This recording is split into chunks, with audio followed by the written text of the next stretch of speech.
The show starts with Jake's voiceover explaining the golden ratio and its presence in nature, suggesting order and chaos. He mentions an ancient Chinese myth about fate being linked by threads. Jake's role is to track these connections. A man loses a cell phone at an airport, and Jake, an 11-year-old who has never spoken, writes in his notebook. Martin is at work in an airport, where he receives a box of lost and found items. A phone inside rings, and the caller urgently requests the phone and a photograph inside, explaining he's in Mumbai. At the same time, Martin's phone rings with a call from his son's school. While distracted, the lost phone disappears down a luggage conveyor belt. Martin rushes to an electric tower where Jack has climbed up. He talks him down, but a worker on site informs Martin that this incident will be reported to child services. In the car, Jack suddenly jumps out and starts writing down the number 318 from the back of a bus. Martin recognizes the number. Martin and Jack visit a store. Jake grabs a lottery ticket from a man and locks himself in the car, only opening the door after writing down the numbers. The man, angry, hit Martin. In a bar, Miles is taking pictures with the phone Martin found earlier.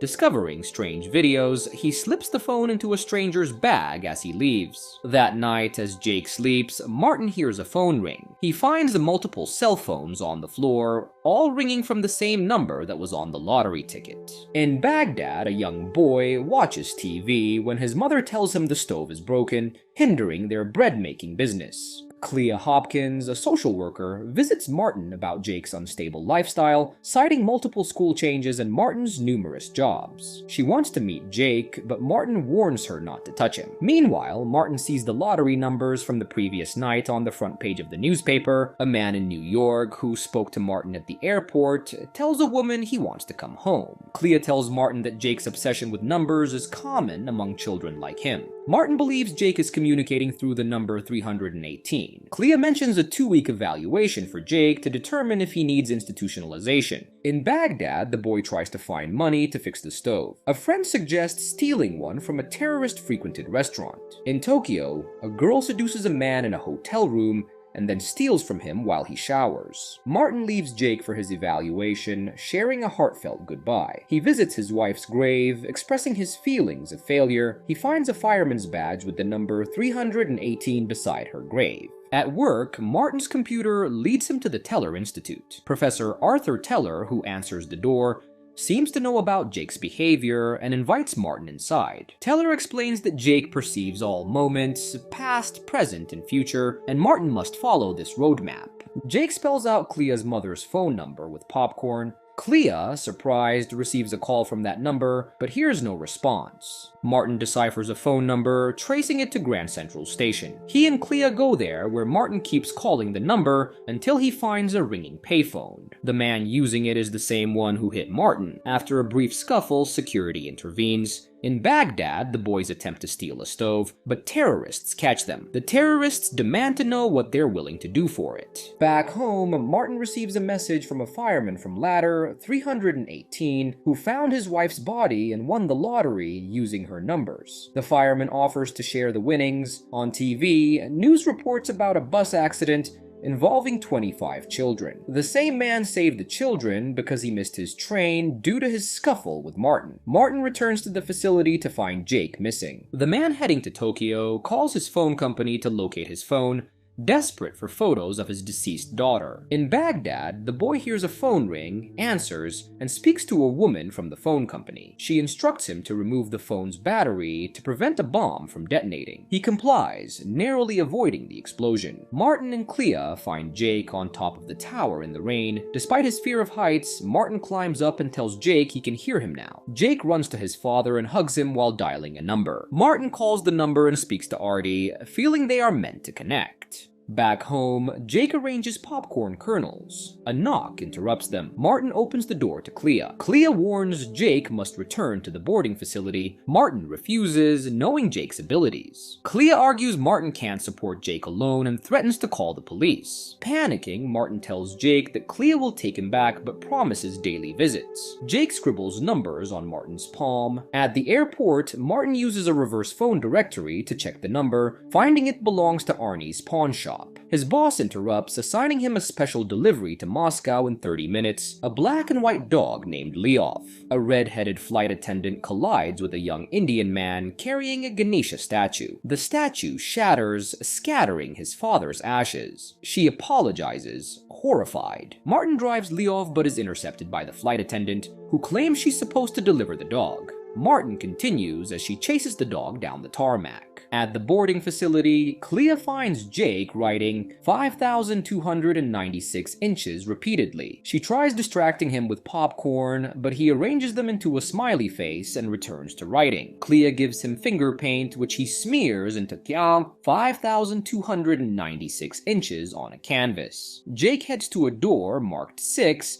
and presses his paint-stained hand against it. Clea follows and uses the numbers to unlock the keypad, revealing bright sunlight. Martin, holding the address for Arnie's pawn shop, thinks it's closed until someone flips the sign to open. At the airport, 2 Japanese girls videocast their departure to the Costa Bella Music Festival. The flight attendant sees the Indian kid she collided with earlier. She apologizes and learns he tried to take a bus, but ended up back at the airport. She admits she missed her flight while chasing the dog. The flight attendant asks about his destination. He says New York Stadium to scatter his father's ashes. She relates to his story, directs him to the taxi queue, and decides to help him. Martin enters the pawn shop, greeted by Arnie. Martin explains he's there guided by Jake. A masked man with a gun barges in, demands money, and shoots Arnie in the shoulder. The robber escapes with a baseball marked by a lipstick kiss. Martin helps Arnie, who reluctantly goes with EMTs, skeptical of Martin's intentions. The robber tries to sell stolen jewelry to a Russian man who owes $10,000. The Russian mocks the items. Desperate, the robber offers a valuable baseball. The Russian gives him 3 hours to get the money. On a bus, the flight attendant learns the Indian kid has no contact at New York Stadium. She explains he needs permission to scatter ashes, causing him to panic. He insists on honoring his father, making her emotional. At the Teller Institute, Martin tells Arthur about Arnie. Arthur advises him to follow Jake blindly. Clea reports Jake escaped. Martin spots Jake at a bus stop and stays with him. In Moscow, Pavel's magic trick fails. A girl hints his father is in the Russian mob, which he denies. In New York, Jake leads Martin to Arnie's apartment.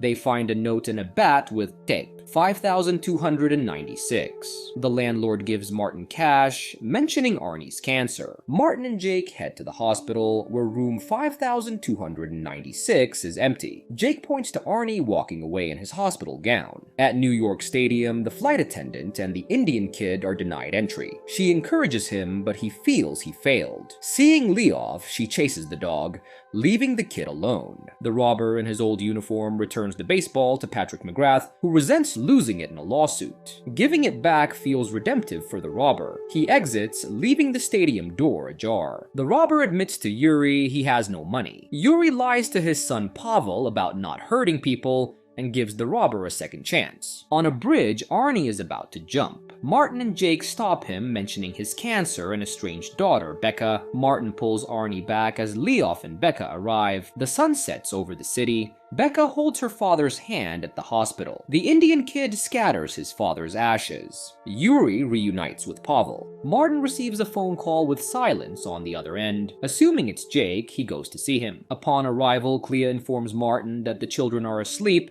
and insists he leave. Martin, however, believes his child is trying to communicate and demands to see him. When he finally enters the room, Jake is missing. Martin frantically searches and finds Jake repeatedly writing 3,287. Clea takes Jake back, and as he turns the corner, he gives his father a meaningful look. Martin realizes the number is significant. Martin consults Teller about 3,287, who explains that Jake's suffering is tied to the numbers, which symbolize pain. Teller warns that if Martin continues pursuing these numbers, the state might take Jake away. Meanwhile, an African woman inputs she 3,287 inches during a test. Outside, 2 boys wedge a window with a bottle cap. At a dance competition, a girl in a red dress sneaks past security. The girl, now in the audience, texts someone she plans to meet. Walking down a sidewalk, Martin witnesses a black woman get hit by a car. As he checks on her, a man steals a book from her. In Africa, two women converse. One calls for her friend, who emerges from the house with bruises on her face. The friend urges her to take the computer test so they can move to the city together. Suddenly, the abusive partner appears, hits the other woman, and threatens her. Meanwhile, Martin continues to chase the man who stole the book. When he catches up, the man claims to be the Invisible Knight and insists the book is his. Martin opens it to find 3,287 inches written repeatedly. The man explains that the numbers indicate a dragon is loose and must be stopped. Martin mentions that his son has a similar book and asks if he also sees the messages. The man leaves, saying the thread is tightly pulled. Clea tries to engage Jake, who is engrossed in playing with a red car. She takes the car to get his attention, but Jake retrieves it and walks downstairs with Clea following. Back in Africa, boys dance around until their sister intervenes, telling them to stop. The boys express their desire to compete in the dance competition they saw online. Martin continues talking with the man in the book while watching a woman cross the street. The man tells Martin it's his job to ensure people reach their destinations and that he can't be late. Martin says his son wants his help, and the man replies that Jake wants him to stop the pain. Confused, Martin sees two women enter a building with a dragon symbol on it. At the festival, the girl in the red dress is approached by two Asian girls who ask why she's sad. She explains she was stood up after traveling hundreds of miles to meet someone online. The Asian girls, set to perform, leave their cell phones behind. Inside the Dragon building, two women discuss a court case in front of the elevator. One wants to settle, but the other advises waiting for an offer. Martin overhears and tries to sneak in, posing as a lawyer. A man recognizes Martin as a reporter and tells him to get Roger King for an interview. Martin visits the building, mentions the class action suit against Morton Starling, and learns King is dead. He then asks about the Invisible Prince and gets buzzed up. Martin meets a man who explains that his brother was a numbers genius who worked for Morton Starling and disappeared. The Invisible Prince stories were from their childhood. The man claims his father cheated people out of millions and his brother vanished. Martin concludes the Invisible Prince is the man's missing brother. Clea notices Jake's fixation on a specific room. She receives a phone call from her mother's number, but hears a stranger's voice. Clea rushes to the hospital, where she hasn't seen her mother in 6 years. When she arrives, she tells the nurse the woman isn't her mother, but the nurse points out that Clea was the last person called from the woman's phone. Dr. Teller visits Jake's facility and asks the director, an old acquaintance, for a tour considering a patient referral. Martin rummages through boxes at the king's son's apartment, finding a safe and opening it with the code 3687. Inside, he discovers an envelope with papers he calls the Magic Sword of Truth. He has 17 minutes to cover 22 blocks, and in Africa, a man beats a girl who cries out loudly. Another woman hears, grabs a pot, and starts banging it with a spoon. Jake, miles away, begins screaming. More women join in, banging pots, while the boys in the computer room dance for the competition. Martin arrives just in time with the evidence, shocking the reporter. Martin meets the man with a book like Jake's, who declares the dragon slain. He blesses Martin as the Invisible Knight, telling him the pain is gone for his son. He invites Martin to visit his family anytime, saying he no longer needs to be the Invisible Knight. Back at the facility, Clea finds Jake's red car outside room 6. Martin receives a letter from the Department of Health and heads out. Outside a church, a man with a lottery ticket sits on a bench, the paper beside him reporting that the winner is still missing. Martin goes to see Jake and tells Clea that the authorities have stopped looking for Jake's mother, who cannot be identified among the World Trade Center victims.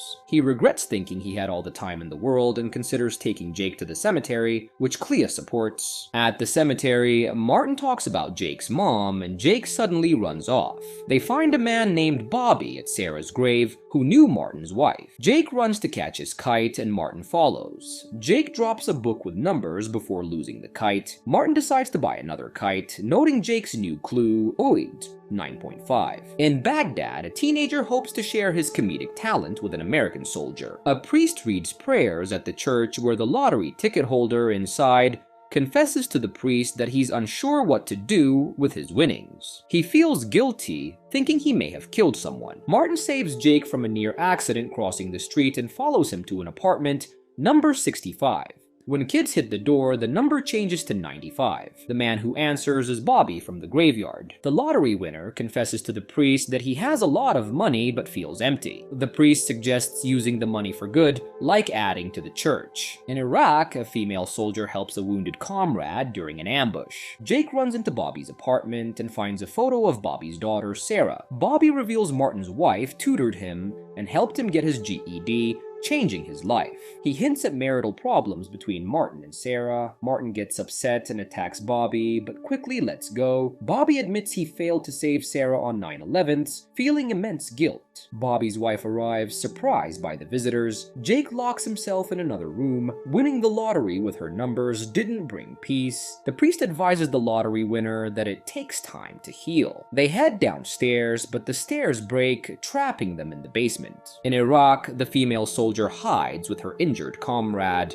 The Baghdad teenager seeks advice on fixing his guitar from a website. Martin breaks into the room Jake locked himself in, and Jake climbs the fire escape, chasing his kite. The kite disrupts the internet connection of the King Rhodey, who inadvertently sends a dangerous voltage message to Baghdad. Bobby chases Jake up the fire escape, catching him just as he almost falls. Martin tells Bobby he has repaid his debt to Sarah by saving Jake's life. In Baghdad, the teenagers set the amp to 950 volts, creating a light that helps soldiers locate them. The lottery winner and priest, trapped, share their experiences. The priest envies the lottery winner's sign of choosing the numbers. A rescuer arrives with news of a call from Iraq, informing the priest that Lori, a soldier, is injured. Her last words, inspired by the priest's advice, saved lives. Bobby reveals that September 5th, or 9.5, was his last appointment with Sarah. The lottery winner takes over the church while the priest joins Lori in Baghdad. Martin finds Sarah's agenda in her closet, discovering she wasn't wearing her ring because it was being engraved 1 + 1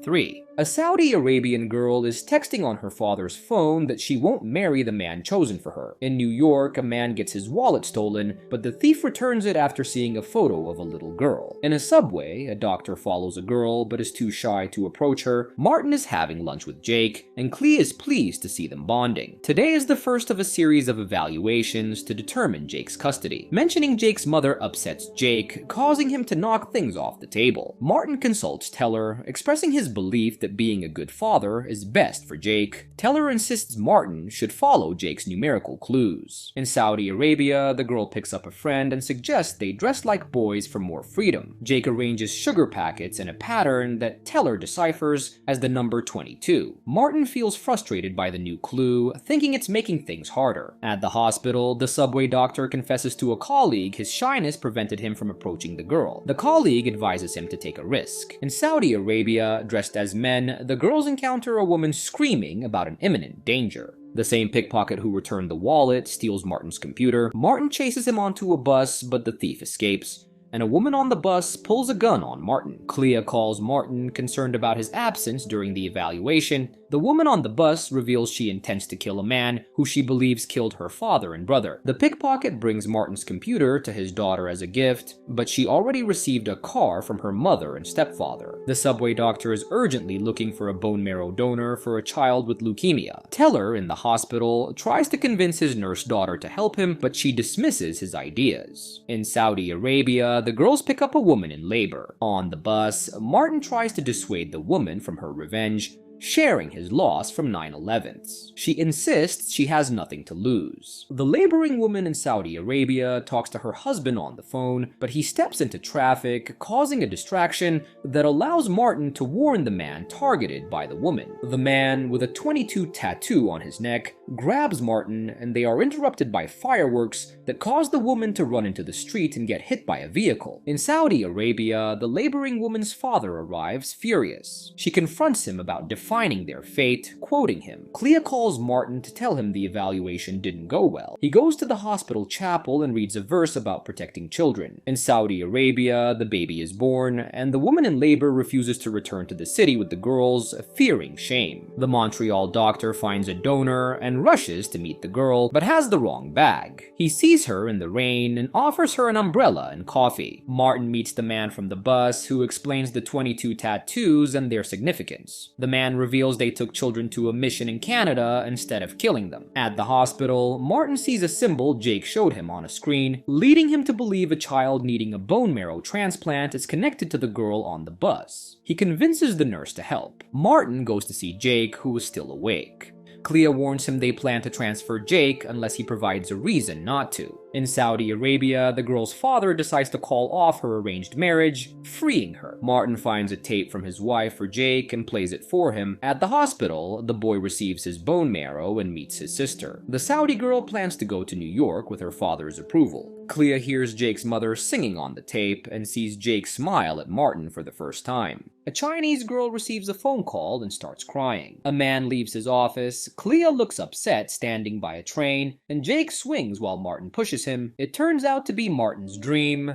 He wakes up, tells Jake he loves him, and leaves the room. Clea is a week away from Jake's final evaluation. Sherry suggests they consider institutionalizing Jake. Clea gets a call that her mother is in a psych ward. Martin visits Teller, who shares that the numbers Martin has are part of a larger pattern he encountered years ago. Teller believes it's a roadmap connecting everyone and everything. He reveals he had a brain aneurysm, but insists he's onto something important.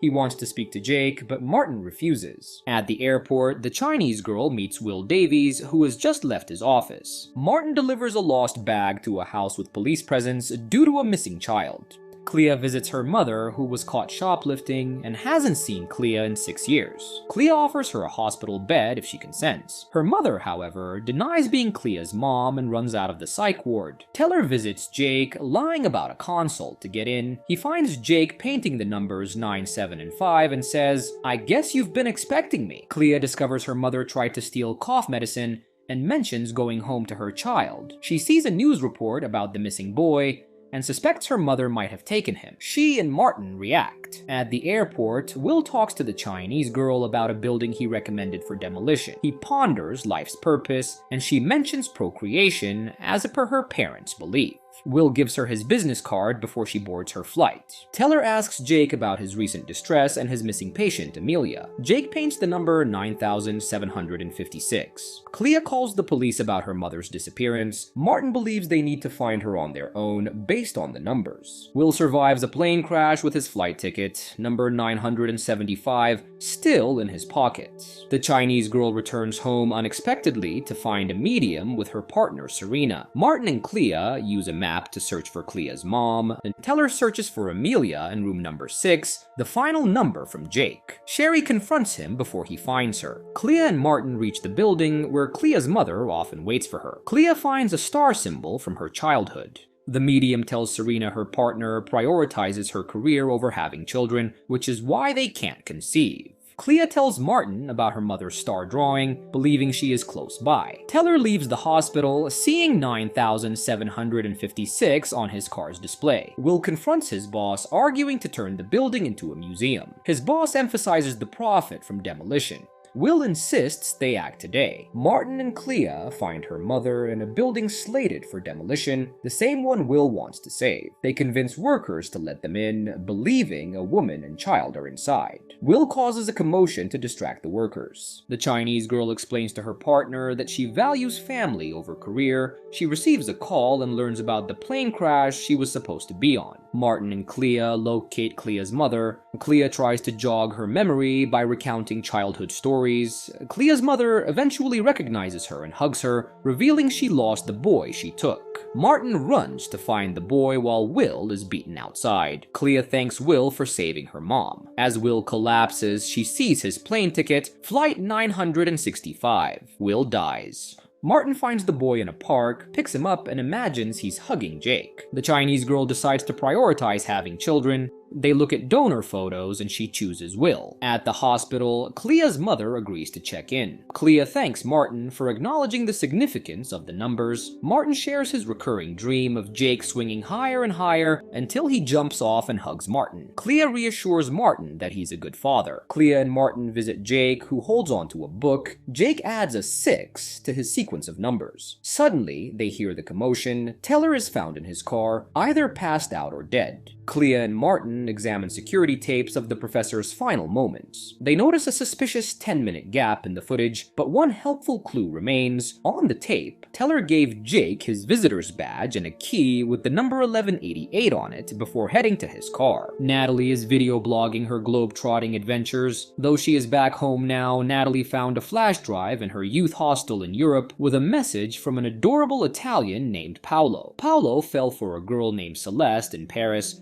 but didn't happen to catch her last name. In his video message, he announces that he wants to meet Celeste in New York for her upcoming birthday. Natalie makes it her mission to track Celeste down. Martin went to see Teller's daughter and told her he got a key from her father. She told him that was not his house key, but led him to a place that might open with the key. Jake's Aunt Abigail came to visit Jake, but she was not on the visitors list and was not allowed to get in. After Devon's father dies, he reluctantly travels to the outback in his native Australia to deal with the will. His father had 1,188 hectares of land, which Devon intended to liquidate. His dad, however, had other ideas. The will specifies that his useless city slicker son must ride his father's beloved horse and get back in touch with his roots, or everything will go to his best friend Zeke. Martin goes to the place he was told to and finds himself in a high-stakes poker game. Martin asked the card dealer, Stacy, about a player named Logan. She told him he had disappeared after winning $200,000. Clea called Martin and told him that Abigail was there. He ran to the institution, and Abigail told him that she was going to ask for full custody of Jake. Devon is still trying to get on the horse, but hasn't been successful. Zeke came and offered to help. He gave him advice on how to get the horse to get used to him. Martin tracks down Professor Logan, but sees him on the floor unconscious. He quickly called an ambulance and saw that his phone was next to him. He then saw a frequently dialed contact saved as Devon. Martin called that number and Devon picked it up. He then told him that he found Logan unconscious. Devon told him he was diabetic and told him where he kept his insulin. Martin injected him with insulin. Martin told Logan how he found him. Logan explained that he was in love with Stacy and didn't con her. He told him how he won. Martin told him Stacy was still paying his winnings. Logan convinces Martin to partner with him in another poker game.